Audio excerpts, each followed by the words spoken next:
So ഇന്ന് നമ്മുടെ my university എക്സ്പീരിയൻസിന്റെ ഇപ്രാവശ്യത്തെ മൂന്നാമത്തെ സെഷനാണ്. നമുക്ക് സ്പീക്കർ ആയിട്ട് വന്നിട്ടുള്ളത് ആരതി രവീന്ദ്രനാണ്. ആളിപ്പോ ടിസില് Dalit and tribal studies in action എന്ന PG കോഴ്സ് ചെയ്യുവാണ്. ഞാൻ ഒന്നുകൂടെ പ്രപ്പോയ്സിലെ സ്റ്റുഡൻസിനെയും അറ്റ് ദ സെയിം ടൈം നമ്മുടെ സ്പീക്കർ ആയിട്ടുള്ള ആരതിയെയും ഇതിലോട്ട് വെൽക്കം ചെയ്യുവാണ്. ഓവർ ടു യു ആരതി.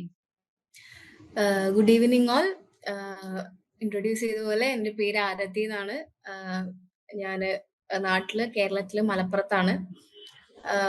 ഇപ്പൊ ഇവിടെ ദളിത് ആൻഡ് സോഷ്യൽ വർക്ക് സ്കൂളിന്റെ അണ്ടറിൽ ദളിത് ആൻഡ് ട്രൈബൽ സ്റ്റഡീസ് എന്ന് പറയുന്ന സ്പെഷ്യലൈസേഷനിലാണ് PG ചെയ്തുകൊണ്ടിരിക്കുന്നത്. അപ്പോൾ അത്രയാണ് ഇൻട്രൊഡക്ഷൻ എന്നുള്ള രീതിക്ക് പറയാനുള്ളത്. പിന്നെ സ്കൂൾസും കാര്യങ്ങളൊക്കെ നാട്ടിൽ തന്നെയാണ് ചെയ്തത് 12th വരെ. പിന്നെ എൻ്റെ +1 +2 ഞാൻ കൊമേഴ്സ് ബാക്ക്ഗ്രൗണ്ടിലായിരുന്നു. മാത്സ് കൊമേഴ്സ് ആണ് ഞാൻ. അപ്പൊ പിന്നെ അത് കഴിഞ്ഞ് ഞാൻ ഡിഗ്രി ചെയ്തതും BComലാണ്. അത് കഴിഞ്ഞിട്ടാണ് ഞാൻ സോഷ്യൽ വർക്ക് ചൂസ് ചെയ്തത്, എന്നിട്ട് എൻട്രൻസ് എക്സാം എഴുതിയതൊക്കെ. അപ്പോൾ അത്രയാണ് എൻ്റെ ബാക്ക്ഗ്രൗണ്ട് എന്ന് പറയുന്നത്. പിന്നെന്താന്ന് വെച്ചാല് നമ്മൾ ഈ കോളേജിൽ, ഞാൻ മഞ്ചേരി NSS കോളേജിലാണ് പഠിച്ചത്. ചിലർക്കെങ്കിലും അറിയുന്നുണ്ടാവും, കോളേജ് കേട്ടിട്ടുണ്ടാവും എന്ന് വിചാരിക്കുന്നു. ഞാൻ അവിടെ BCom ആണ് ഡിഗ്രി ചെയ്തത്. അതിന്റെ ശേഷം അവിടെ ആ സമയത്ത് NSS നാഷണൽ സർവീസ് സ്കീം ഉള്ള സമയത്ത് അതിന്റെ സെക്രട്ടറി ആയിരുന്നു. അപ്പം നമ്മൾ ഒരു തവണ അവിടെ ഒരു ട്രൈബൽ ക്യാമ്പ് അറ്റൻഡ് ചെയ്യും.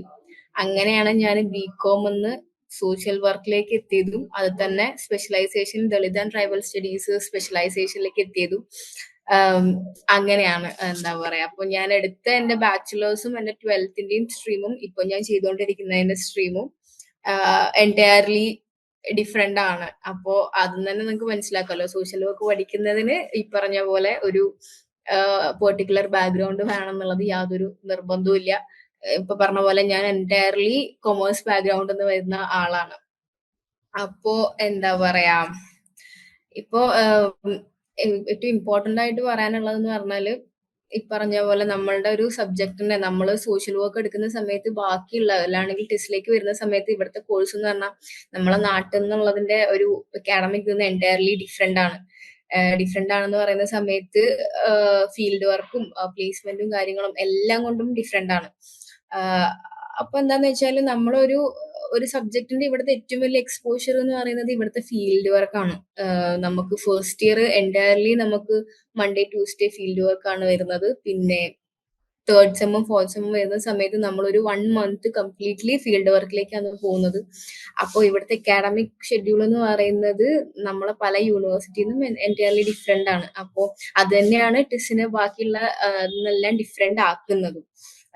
പിന്നെന്ന് വെച്ചാല് നമുക്കൊരു സബ്ജക്റ്റിനോടുള്ള ക്യൂരിയോസിറ്റി, സത്യം പറഞ്ഞാൽ അതാണ് ഞാൻ ഇങ്ങനെ ഒരു സ്പെഷ്യലൈസേഷൻ എടുത്ത് ഇവിടെ എത്താൻ കാരണം. ആ ഒരു എന്താ പറയാ പ്രാക്ടിക്കൽ അപ്ലിക്കേഷൻ, അല്ലാണെങ്കിൽ ആ ഒരു സബ്ജക്റ്റിന്റെ എക്സ്പോഷർ, അതിനുള്ള ഒരു ക്യൂരിയോസിറ്റി, ഇതാണ് ഒരു സബ്ജക്റ്റിന്റെ അടുത്ത് എനിക്കുള്ളൊരു താല്പര്യം ആണ്. ഇവിടെ പറഞ്ഞ പോലെ ഇവിടെ സോഷ്യൽ വർക്ക് സ്കൂളിന്റെ അണ്ടറിൽ ഏകദേശം 9 കോഴ്സുകൾ വരുന്നുണ്ട്. സോഷ്യൽ വർക്ക് സ്കൂൾ മാത്രമല്ല കേട്ടോ, ഡെവലപ്മെന്റ് സ്റ്റഡീസ്, അതുപോലെ തന്നെ ഹോസ്പിറ്റൽ അഡ്മിനിസ്ട്രേഷൻ, ഒരുപാട് സ്ട്രീംസ് ഇവിടെ വരുന്നുണ്ട്. സോഷ്യൽ വർക്കിന്റെ അണ്ടറിൽ public health, mental health, disability studies, അങ്ങനെ children and families, criminology and justice എന്ന് പറഞ്ഞിട്ട് 9 സെന്റർ ആണ് സോഷ്യൽ വർക്കിന്റെ അണ്ടറിൽ വരുന്നത് ടിസില്.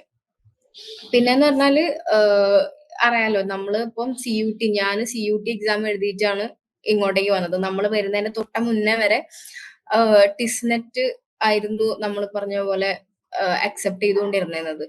അപ്പോ ഞാൻ ഡിഗ്രി 2023 തീർന്ന് ഇപ്പം 2024 ഞാൻ PG ചെയ്യുന്നത്. ഒരു 1 year ഞാൻ ഗ്യാപ്പ് എടുത്തിട്ടുണ്ടായിരുന്നു. കാരണം എൻട്രൻസ് എക്സാമിന്റെയും കാര്യങ്ങളുടെയൊക്കെ സിലബസ് നോക്കിയ സമയത്ത് ഞാൻ പഠിച്ചത് കൊമേഴ്സും, ഞാൻ വന്ന സമയത്ത് സിലബസ് ടിസ്നെറ്റിന്റെ സിലബസ് നോക്കിയ സമയത്ത് എൻറ്റയർലി പറഞ്ഞ പോലെ ഡിഫറെന്റ് ആയിട്ടുള്ള ഒരു സിലബസും. സോ ഞാൻ പിന്നെ എന്താ പറയാ, ഒരു 1 year എടുത്ത് പഠിക്കാം എന്നുള്ള രീതിക്കാണ് ഒരു ഗ്യാപ്പ് ഇയർ ആയിട്ട് എടുത്തത്. അങ്ങനെ ഞാൻ പ്രിപ്പൈസിൽ കോണ്ടാക്ട് ചെയ്തും കോഴിക്കോട് ഓഫീസിൽ പോയിട്ട് സാറിനെ കാണുകയും അങ്ങനെ ഞാൻ ഓൺലൈൻ ക്ലാസ് സ്റ്റാർട്ട് ചെയ്യുകയും ചെയ്തു. പക്ഷെ ഇതുപോലെ ഒരു ടൈം എത്തിയപ്പം, ഡിസംബർ ടൈം എത്തിയപ്പോഴേക്ക് ടിസ്നെറ്റ് ടെർമിനേറ്റ് ചെയ്ത് കംപ്ലീറ്റ്ലി CUTയുടെ അണ്ടറിൽ കൊണ്ടുവന്നു. അതായിരുന്നു ഏറ്റവും വലിയ ചലഞ്ച് എന്ന് പറയുന്നത്. കാരണം അതുവരെ ടിസ്നെറ്റിനുള്ള പ്രിപ്പറേഷൻ തുടങ്ങി പിന്നെ CUTയിലേക്ക് മാറ്റിയ സമയത്ത് ആകെ ഒരു കൺഫ്യൂഷൻ ആയിരുന്നു. എന്ത് ചെയ്യണം, എങ്ങനെ ചെയ്യണം എന്നുള്ളതല്ല. ഇപ്പറഞ്ഞ പോലെ നിങ്ങൾക്കും ഇവിടെ അത്യാവശ്യം കൺഫ്യൂഷൻ ഉണ്ടായിരിക്കും. കാരണം ടിസ്സിലാണെന്നുണ്ടെങ്കിലും പല പേപ്പേഴ്സിനും പല പേപ്പർ കോഡുകള്, ഒരു പേപ്പറിന് തന്നെ 2, 3 പേപ്പർ കോഡുകൾ. നിങ്ങൾക്കും ആ സമയത്ത് ഒരു കൺഫ്യൂഷൻ ഉണ്ടാവുമെന്ന് എനിക്കറിയാം. അപ്പൊ എന്നെ ആ സമയത്ത് ഉണ്ടായിരുന്നത് എന്റെ മെന്റേഴ്സ് ആയിരുന്നു. എന്താ പറയാ, നസ്രീന മാം എന്ന് പറഞ്ഞിട്ട്. മാം എപ്പോഴും അപ്ഡേറ്റഡ് ആയിരിക്കും. മാം എന്തൊരു അപ്ഡേഷൻ ഉണ്ടെന്നുണ്ടെങ്കിൽ അപ്പോൾ വാട്സാപ്പിൽ മെസ്സേജ് വരും, ഇങ്ങനെ ഒരു അപ്ഡേഷൻ ഉണ്ട്, നിങ്ങൾ ഇത് ചെയ്യണം. അങ്ങനെ എല്ലാം എന്റെ കാര്യങ്ങളെല്ലാം എന്താ പറയാ എപ്പോഴും അപ്ഡേറ്റ് ചെയ്തുകൊണ്ടിരുന്നത്. എപ്പോഴും വേറെ സൈറ്റിൽ കയറി നോക്കുക അങ്ങനെയൊന്നും വേണ്ട. എന്റെ ഒരു അപ്ഡേറ്റ് ഉണ്ടെന്നുണ്ടെങ്കിൽ അത് വെരി നെക്സ്റ്റ് മൊമെന്റ് മാം എനിക്ക് മെസ്സേജ് അയക്കും, ഇങ്ങനെ ഒരു അപ്ഡേറ്റ് ഉണ്ട്. അതുപോലെ തന്നെ എല്ലാ വീക്കിലും വിളിക്കും, എന്തായി പ്രിപ്പറേഷൻ എങ്ങനെ പോകുന്നു. സത്യം പറഞ്ഞാൽ മാമിന്റെ സൈഡിൽ നിന്നുള്ള ഒരു ഇത് എന്ന് പറയുന്നത്, സപ്പോർട്ട് എന്ന് പറഞ്ഞാൽ ഭയങ്കര ഭയങ്കര ഇതായിരുന്നു. പിന്നെ പ്രിപ്പറേഷനെ പറ്റി പറയുകയാണെന്നുണ്ടെങ്കിൽ ഒരു ദിവസം നമ്മൾ അത്യാവശ്യം നല്ല ടൈം എടുത്തിട്ട് തന്നെ പ്രിപ്പയർ ചെയ്യണം. കാരണം എന്നെ സംബന്ധിച്ച് എനിക്ക് അത്യാവശ്യം ബുദ്ധിമുട്ടുണ്ടായിരുന്നു. കാരണം ഞാൻ ഇംഗ്ലീഷിൽ കുറച്ച് വീക്ക് ആയിരുന്നു. മാത്സ് എനിക്ക് ഓക്കെ ആയിരുന്നു, പക്ഷെ ഞാൻ ഇംഗ്ലീഷിൽ കുറച്ച് വീക്ക് ആയിരുന്നു. അപ്പൊ ഞാൻ അതിൽ കൂടുതൽ വർക്ക് ചെയ്യേണ്ടത്. എല്ലാവർക്കും വീക്ക് പോയിന്റ്സ് ഉണ്ടാവും.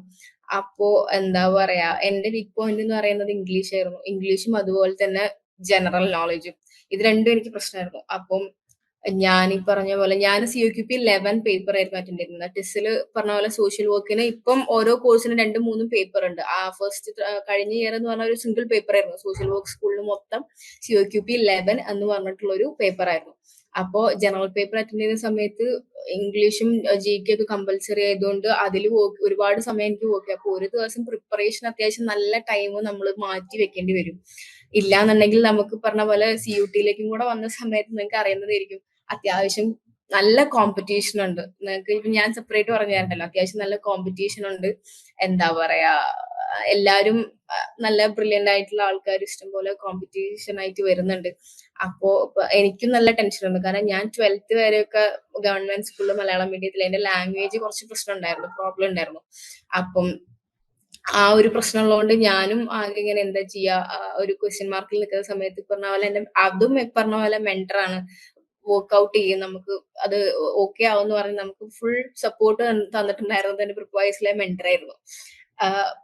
പിന്നെ എന്താ പറയാ, എക്സാം അറ്റൻഡ് ചെയ്യാനുള്ള സ്ട്രാറ്റജി ഒരു ദിവസം നമ്മൾ അത്യാവശ്യം ടൈം സ്പെൻഡ് ചെയ്യുക എന്നുള്ളതാണ്. വായിക്കുക, ഇഷ്ടം പോലെ നമ്മളെ നിങ്ങളെല്ലാവരും ഇപ്പൊ പ്രിപ്പൈസിന്റെ ആപ്പ് യൂസ് ചെയ്യുന്ന ആൾക്കാരായിരിക്കും. അതില് ഇഷ്ടം പോലെ മെറ്റീരിയൽസ്, മോക്ക് ടെസ്റ്റ്.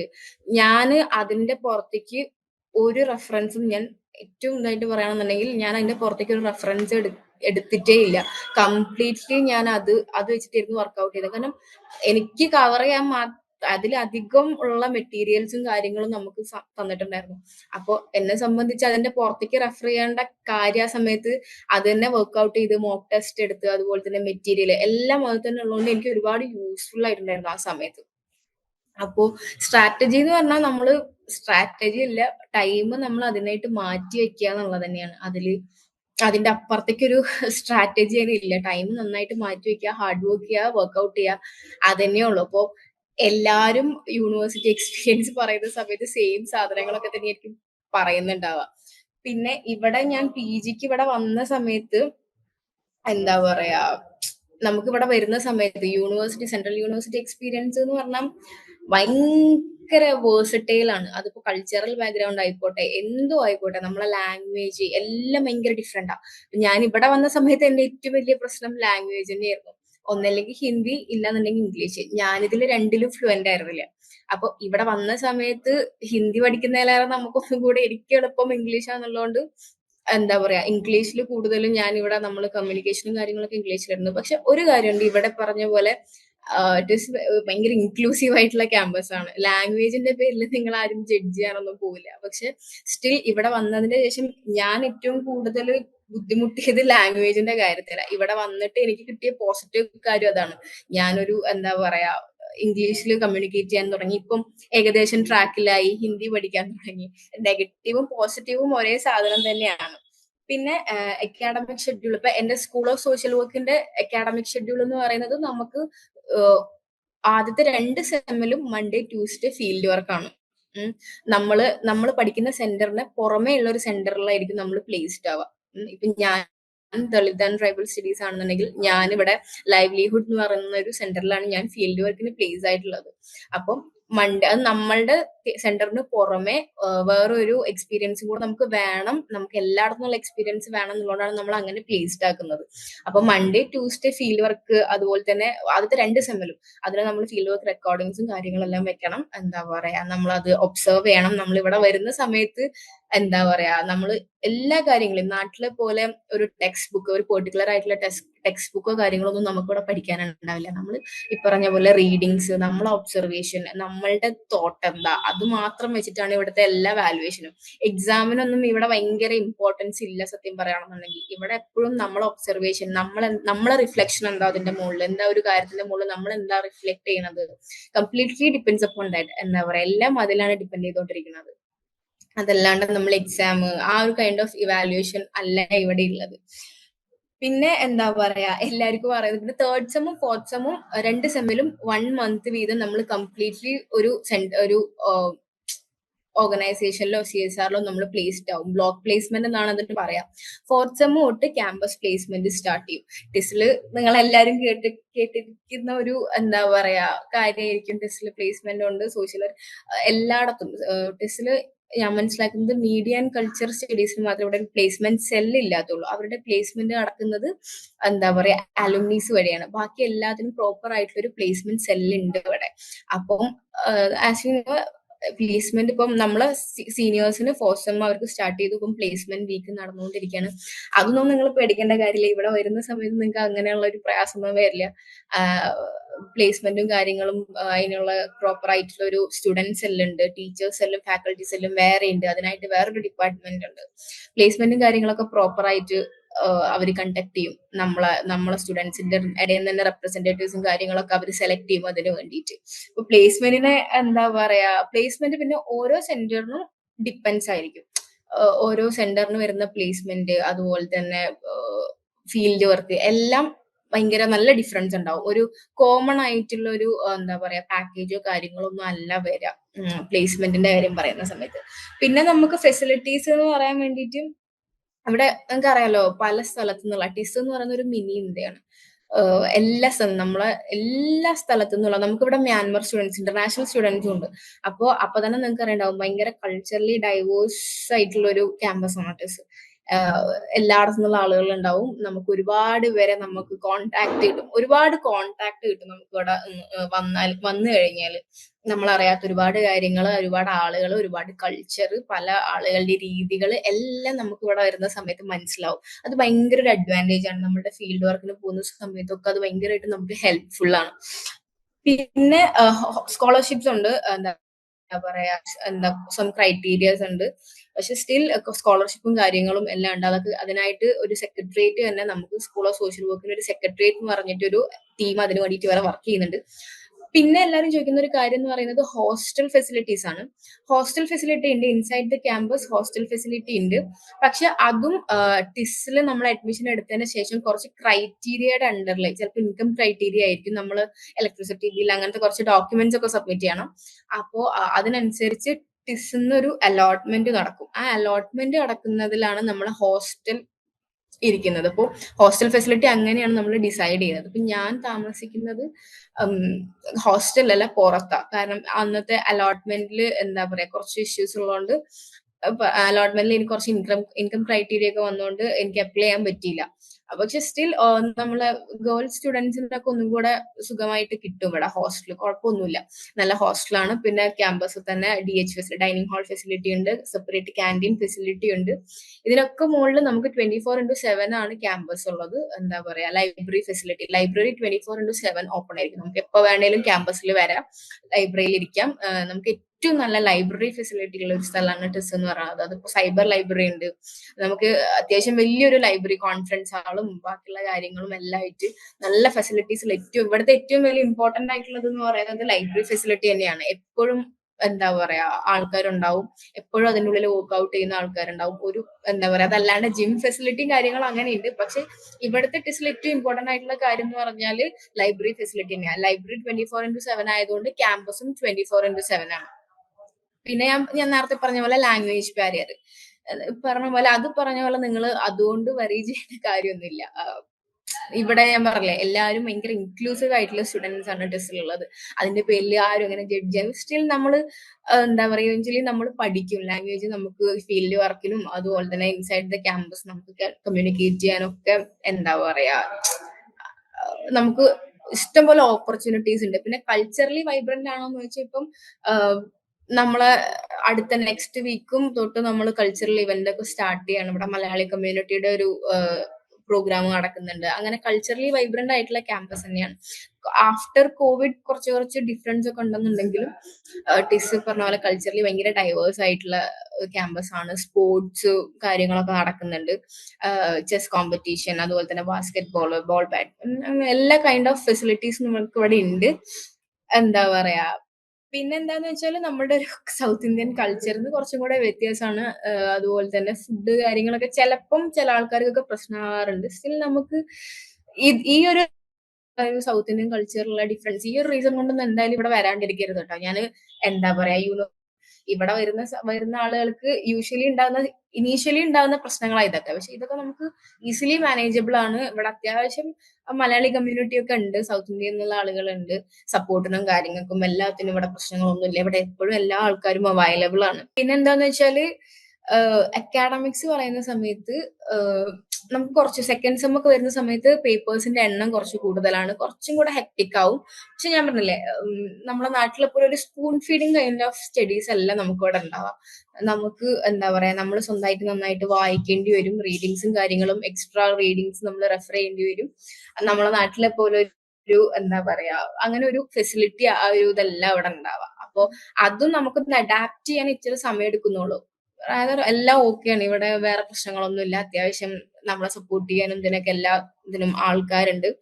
പിന്നെ ഇതാണ്, നമുക്ക് കുറച്ചൊരു field work, Monday Tuesday field work, പുറത്തു പോയി വർക്ക് ചെയ്ത് വരിക.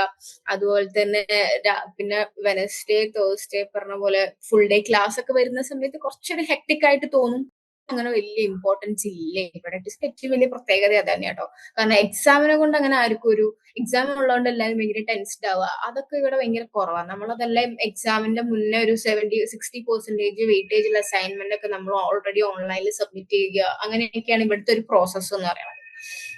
പിന്നെ എന്താ പറയാ, പിന്നെ ഇനിയുള്ള കാര്യം എന്ന് പറഞ്ഞാൽ PG CUT പ്രിപ്പയർ ചെയ്യുന്ന സമയത്ത് നമ്മള് എക്സാം എഴുതുന്ന സമയത്ത് ഞാൻ ഏറ്റവും കൂടുതൽ സ്ട്രഗിൾ ചെയ്തിട്ടുണ്ടായിരുന്നത് ടൈം മാനേജ്മെന്റിനാണ്. കാരണം ഞാൻ ജനറൽ പേപ്പർ അറ്റൻഡ് ചെയ്തിട്ടുണ്ടായിരുന്നു പറഞ്ഞില്ലേ. അപ്പൊ മാത്സ്, ഇംഗ്ലീഷ്, ഒരു ക്വസ്റ്റ്യന് 1 മിനിറ്റ് സമയം വെച്ച് വായിക്കുന്നത്, ഒരു ക്വസ്റ്റ്യൻ വായിച്ചു വരുമ്പോൾ തന്നെ അത്യാവശ്യം സമയം എടുക്കും. അപ്പം ടൈം മാനേജ്മെന്റ് ഭയങ്കര ഇമ്പോർട്ടന്റ് ആണ്. അപ്പൊ അതിന് വേണ്ടിയിട്ട് എക്സാമിന്റെ പാറ്റേൺ, അതുപോലെ തന്നെ സിലബസ്, ഇതെല്ലാം നിങ്ങൾക്ക് മെന്റേഴ്സ് പ്രിപ്പൈസ് പറഞ്ഞു തന്നിട്ടുണ്ടാവും. അപ്പൊ എനിക്കും അതന്നെ, ഇവര് തന്നെയാണ് ഇതൊക്കെ ഇങ്ങനെയാണ്, നിങ്ങൾ ഇങ്ങനത്തെ കാര്യങ്ങൾ വേണം ശ്രദ്ധിക്കണം എന്നൊക്കെ പറഞ്ഞ് അപ്പൊ എക്സാമിന്റെ പാറ്റേൺ, സിലബസ് കാര്യങ്ങളൊക്കെ എന്താ പറയാ നന്നായിട്ട് കവർ ചെയ്തു പോവാം. പിന്നെ സ്റ്റഡി മെറ്റീരിയൽ, മോക്ക് ടെസ്റ്റ്. പ്രിപ്പൈസിന്റെ ആപ്പ് ഓപ്പൺ ആയി കഴിഞ്ഞാൽ നിങ്ങൾക്ക് കാണാം മോക്ക് ടെസ്റ്റുകളും അതുപോലെ തന്നെ സ്റ്റഡി മെറ്റീരിയൽസും ഇഷ്ടം പോലെ ഉണ്ട്. ഏറ്റവും നന്നായിട്ട് മെറ്റീരിയൽ അവർ പ്രൊവൈഡ് ചെയ്യുന്നുണ്ട്. അപ്പോൾ എന്താ പറയാ, അതൊന്ന് റെഫർ ചെയ്യുന്നല്ല, അതിൽ നന്നായിട്ട് വർക്ക്ഔട്ട് ചെയ്യുക. Time management important. നമ്മൾ ആ ഒരു ടൈമിന്റെ ഉള്ളിൽ നമുക്ക് മാക്സിമം എത്ര ക്വസ്റ്റ്യൻസ് അറ്റൻഡ് ചെയ്യാൻ പറ്റുമോ അത് ഏറ്റവും നല്ലതാണ്. പിന്നെ അറ്റൻഡ് ചെയ്യുന്ന സമയത്ത് നെഗറ്റീവ് മാർക്ക് ഉള്ളതുകൊണ്ട് ഒരു ഗസ്സിന്റെ പുറത്ത് ആൻസർ ചെയ്യാണ്ടിരിക്കുക. അപ്പൊ എന്താ പറയാ, അതൊരു പ്രശ്നം തന്നെയാണ്. ഒരു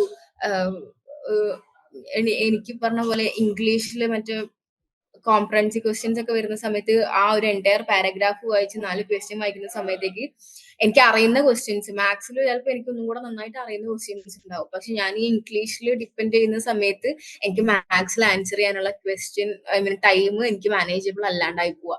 അപ്പം ടൈം മാനേജ്മെന്റ് ഭയങ്കര ഇമ്പോർട്ടന്റ് എന്ന് പറഞ്ഞാൽ നല്ല ഇമ്പോർട്ടന്റ് ആണ് ടൈം മാനേജ്മെന്റ്.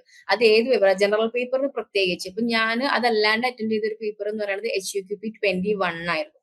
അപ്പൊ അതിന് പറഞ്ഞ പോലെ അത്രയും സമയം ഉണ്ടായിരുന്നില്ല, എനിക്ക് എടുത്തിട്ടില്ല. കാരണം ജനറൽ പേപ്പറിനെക്കാളും കുറച്ചും കൂടെ എന്താ പറയാ, പെട്ടെന്ന് വായിച്ച് ആൻസർ ചെയ്ത് എത്താൻ നമുക്ക് എല്ലാ ക്വസ്റ്റ്യനിലേക്കും നമുക്ക് റീച്ച് ഔട്ട് ചെയ്യാൻ പറ്റും. പക്ഷെ ജനറൽ പേപ്പർ എന്ന് പറഞ്ഞാൽ എനിക്ക് ജനറൽ പേപ്പർ അവസാനമൊക്കെ ആയ സമയത്തേക്ക് ഞാൻ 1-2 ക്വസ്റ്റ്യൻസ് ഞാൻ വായിച്ചു നോക്കിയിട്ടും കൂടെ അല്ല. കാരണം അത്രയും എനിക്ക് ടൈം എടുത്തു. ഞാൻ അങ്ങനെ വർക്കൗട്ട് ചെയ്തിട്ട് കൂടെ എനിക്ക് ഒരുപാട് ടൈം എടുത്തു ഞാനത് എഴുതി വായിച്ചു എടുത്തിട്ട് വരാൻ വേണ്ടിയിട്ട്. അപ്പോൾ അതൊരു ഭയങ്കര ഇമ്പോർട്ടന്റ് ആയിട്ട് കാര്യം. അതിന് വേണ്ടിയിട്ട് നമ്മൾ വർക്കൗട്ട് ചെയ്യുക, ഹാർഡ് വർക്ക് ചെയ്യുക, ടൈം മാറ്റി വെക്കുക, മോക്ക് ടെസ്റ്റ് കണ്ടിന്യൂസ് ആയിട്ട് എടുക്കുക എന്നല്ലാണ്ട് അതിന് വേറെ ഒരു എന്താ പറയാ ഓൾട്ടർനേറ്റീവ് ഇല്ല. അപ്പൊ നിങ്ങളടുത്ത് പറയുന്ന സമയത്ത് ഇപ്പൊ ഇത് കേൾക്കുന്ന എല്ലാ സ്റ്റുഡൻസിനും നല്ല ടെൻഷൻ ഉണ്ടായിരിക്കും. എന്താവും, എങ്ങനെയാണ് എക്സാം വരിക, എന്താ എങ്ങനെയാ, എല്ലാം നിങ്ങൾക്ക് എന്താ പറയാ ടെൻഷൻ ഉണ്ടാവും. പക്ഷെ എനിക്ക് ഇതേ സ്റ്റേജിൽ എനിക്ക് ഇതേ പ്രശ്നം ഉണ്ടായിരുന്നു. പക്ഷെ നിങ്ങൾക്ക് മെന്റേഴ്സും കാര്യങ്ങളൊക്കെ ഉണ്ട്, നിങ്ങൾ ടെൻഷൻ അടിക്കൊന്നും വേണ്ട അതില്. പിന്നെ ഇവിടെ CUT-യുടെ എക്സാം കഴിഞ്ഞ് കഴിഞ്ഞാൽ, കഴിഞ്ഞ തവണ വരെ എന്ന് പറഞ്ഞാൽ CUT-യുടെ എക്സാം കഴിഞ്ഞു കഴിഞ്ഞാൽ ടിസില് ഒരു സെപ്പറേറ്റ് ഒരു സൈറ്റ് ഓപ്പൺ ആയി കഴിഞ്ഞാൽ നമ്മൾ അതിൽ നമ്മളെ ഒരു ഡീറ്റെയിൽ ആപ്ലിക്കേഷൻ ഫോം ഡാഫ് എന്ന് പറയും, അത് ഫില്ല് ചെയ്ത് കൊടുക്കുക.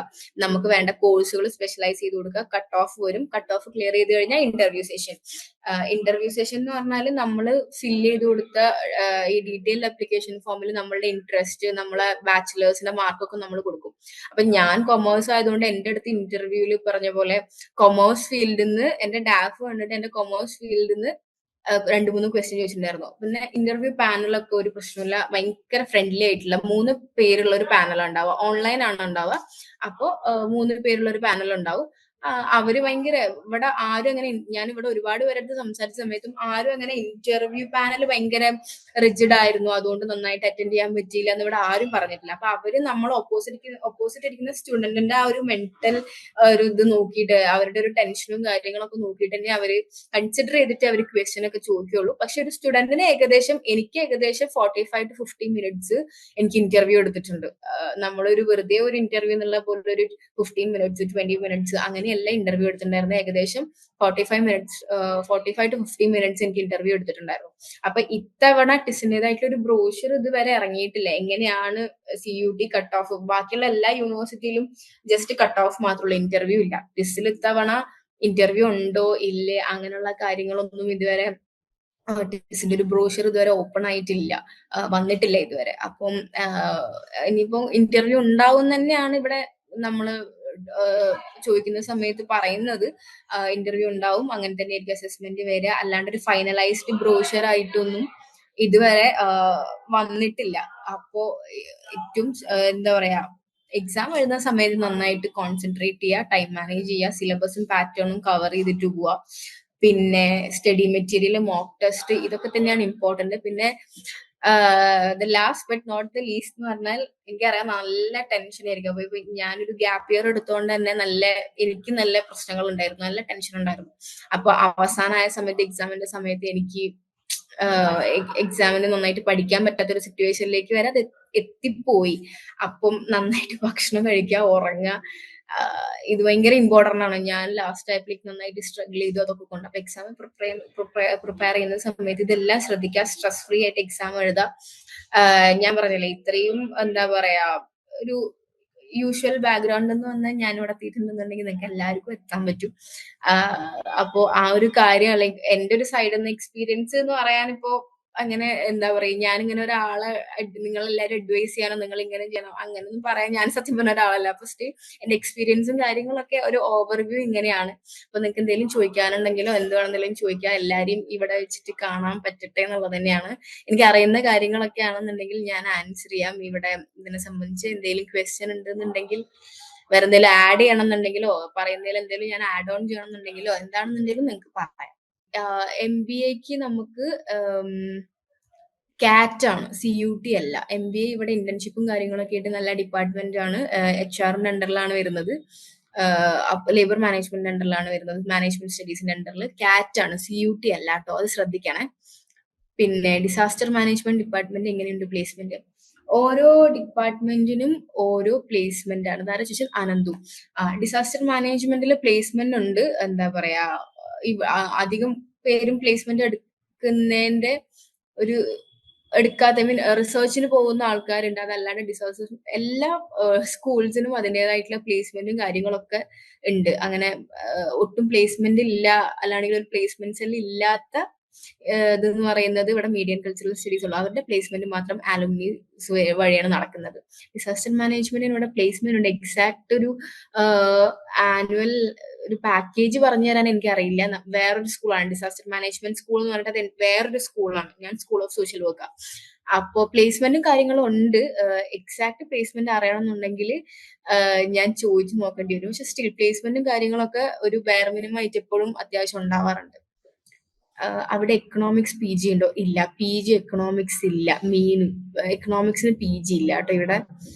MBA ജനറൽ മാനേജ്മെന്റ് പേപ്പർ അല്ലാതെ വേറെ ഏതൊക്കെ പേപ്പേഴ്സ് കമ്പൽസറി ആയിട്ട് അറ്റൻഡ് ചെയ്യണം? MBA ഞാൻ പറഞ്ഞില്ലേ കാറ്റ് ആണ് ഇവിടെ. എന്താ പറയാ, മാനേജ്മെന്റ് സ്റ്റഡീസ് എല്ലാം ഇത്തവണ അണ്ടർ കാറ്റ് ആണ്, അല്ലാണ്ട് CUT അല്ല കേട്ടോ.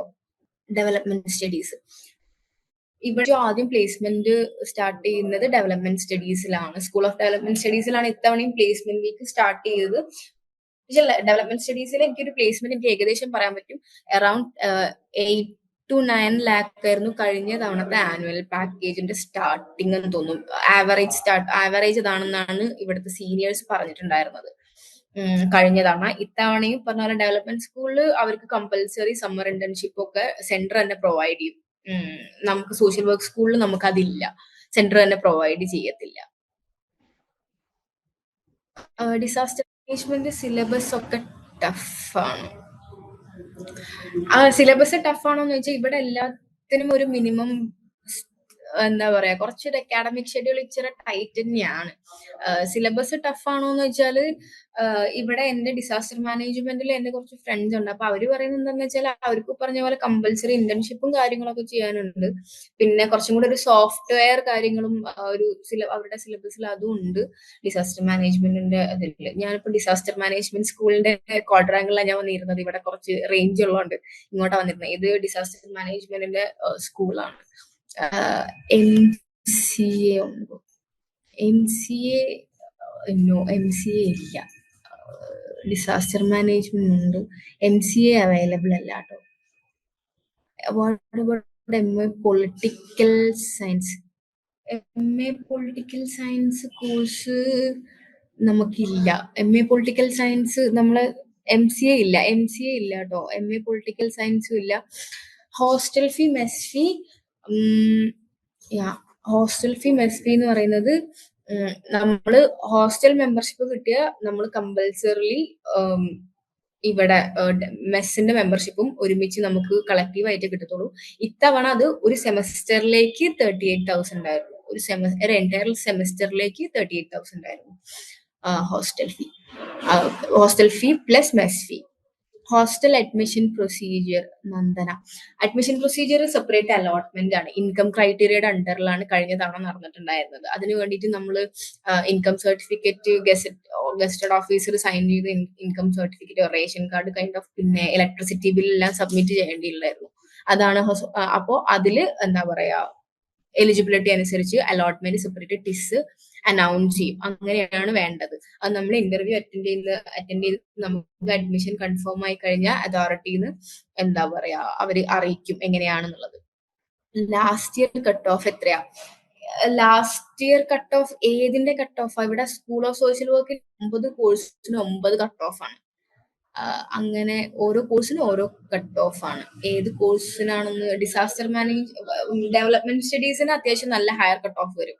അറൌണ്ട് 180 എങ്ങാനും കട്ട് ഓഫ് വന്നിട്ടുണ്ടായിരുന്നു ഡെവലപ്മെന്റ് സ്റ്റഡീസിന് ലാസ്റ്റ് ടൈം. ഇവിടെ ഏറ്റവും കൂടുതൽ കട്ട് ഓഫ് വരുന്നത് ഒന്ന് ഡെവലപ്മെന്റ് സ്റ്റഡീസ്, അതുപോലെ തന്നെ സ്കൂൾ ഓഫ് സോഷ്യൽ വർക്കിൽ CODP community organisation development practice, അങ്ങനെ 2-3 ക്വസ്റ്റ്യൻ കോഴ്സിനാണ് ഇവിടെ ഏറ്റവും കൂടുതൽ ഹയർ കട്ട് ഓഫ് വരാറ്. അറൌണ്ട് 180 to 190 കട്ട് ഓഫ് വരാറുണ്ട്. ഡിസാസ്റ്റർ മാനേജ്മെന്റിന്റെ കട്ട് ഓഫ് എനിക്ക് കൃത്യമായിട്ട് അറിയില്ല. എനിക്ക് തോന്നുന്നു കഴിഞ്ഞ തവണ 160 ആണ് വന്നത്. അതും SC ST OBC ജനറൽ കാറ്റഗറിക്ക് ഡിഫറെന്റ് കട്ട് ഓഫ് ആട്ടോ. എല്ലാത്തിനും ഒരു കട്ട് ഓഫ് അല്ല. ജനറലിലായിരുന്നു ഡെവലപ്മെന്റ് സ്റ്റഡീസിന് കഴിഞ്ഞ തവണ അറൌണ്ട് 180 കട്ട് ഓഫ് വന്നത്. MA ഇംഗ്ലീഷ് ഉണ്ടോ? MA ഇംഗ്ലീഷ് ഇല്ല. CUT PG MAക്ക് ജനറൽ പേപ്പർ എഴുതാൻ നിർബന്ധമുണ്ടോ? CUT PG MBAക്ക് ജനറൽ പേപ്പർ. ഇതില് HR-നും ഇതിനൊക്കെ ഞാൻ പറഞ്ഞില്ലേ കാറ്റ് ആണ് വരുന്നത്. സുഹാന എന്താ പറയാ, ജനറൽ പേപ്പർ അല്ല. അങ്ങനെ അതൊന്നും കൂടെ സൈറ്റ് നോക്കിയിട്ട് വേണം ചെയ്യാൻ. 3 കോഴ്സിനെങ്ങാനും ഇവിടെ കാറ്റ് ആണ് കഴിഞ്ഞ തവണ തൊട്ട് അക്സെപ്റ്റ് ചെയ്തുകൊണ്ടിരിക്കുന്നത്. അപ്പോ പേപ്പർ കോഡിന്റെ കാര്യങ്ങൾ സൈറ്റിൽ ഒന്നും കൂടെ ക്ലിയർ ആയിട്ട് കൊടുത്തിട്ടുണ്ടാവും. അല്ലാണ്ട് MBAക്ക് എനിക്ക് തോന്നുന്നു ഇത്തവണ കാറ്റ് ആണെന്ന് തോന്നുന്നുണ്ട്. ഞാൻ ഇത്തവണ നോക്കിയിട്ടില്ല. കാറ്റ് ODCയിൽ അതുപോലെ തന്നെ HR MBA ഒക്കെ ഇത്തവണ കാറ്റിലേക്ക് മാറ്റി എന്നുള്ളതാണ് നമുക്ക് റീസെന്റ് ആയിട്ട് അറിയാൻ പറ്റിയത്. ഹോസ്റ്റൽ ഫീസ് സ്കോളർഷിപ്പ് ഉണ്ടാവും. നമ്മൾ ആദ്യം അതൊരു വൺ ടൈം പേയ്മെന്റ് ആയിട്ട് ചെയ്ത് കഴിഞ്ഞ് പിന്നെ റീഇംബേഴ്സ് ആവുകയാണ് ചെയ്യുക. ഇവിടെ ഇതിപ്പോ മഹാരാഷ്ട്ര സ്റ്റേറ്റ് ഗവൺമെന്റ്, സെൻട്രൽ ഗവൺമെന്റിന്റെ ആയിട്ട് പിന്നെ ഗേൾസിന് വേണ്ടിയിട്ടുള്ള അങ്ങനെ ഡിഫറെന്റ് സ്കോളർഷിപ്പ് ഉണ്ട്. പക്ഷെ അതൊക്കെ ഓരോ ക്രൈറ്റീരിയ അനുസരിച്ചിട്ടാണ്. ആദ്യം നമ്മൾ വൺ ടൈം ആയിട്ട് പേയ്മെന്റ് ചെയ്തതിന് ശേഷം റീഇംബേഴ്സ് ആവുകയാണ് ചെയ്യാട്ടോ. അങ്ങനെയാണ് ഇവിടുത്തെ ഹോസ്റ്റൽ പ്രൊസീജിയർ. ഓക്കെ, ഇനി ക്വയറീസ് ഒന്നും ഇല്ലാന്നുണ്ടെങ്കിൽ നമുക്ക് വൈൻഡ് അപ്പ് സെഷനിലോട്ട് കിടക്കാം. So yeah, it was a great session. Actually, thanks Arathi for this wonderful session. Join ചെയ്ത എല്ലാവർക്കും ഡൗട്ട് ഒക്കെ ക്ലിയർ ആയി ഹാപ്പി ആണെന്ന് വിചാരിക്കുകയാണ്. That's all for today. So നമുക്ക് സെഷൻ എന്നാ ഇവിടെ വൈൻഡ് അപ്പ് ചെയ്യാം. Bye everyone, have a nice day.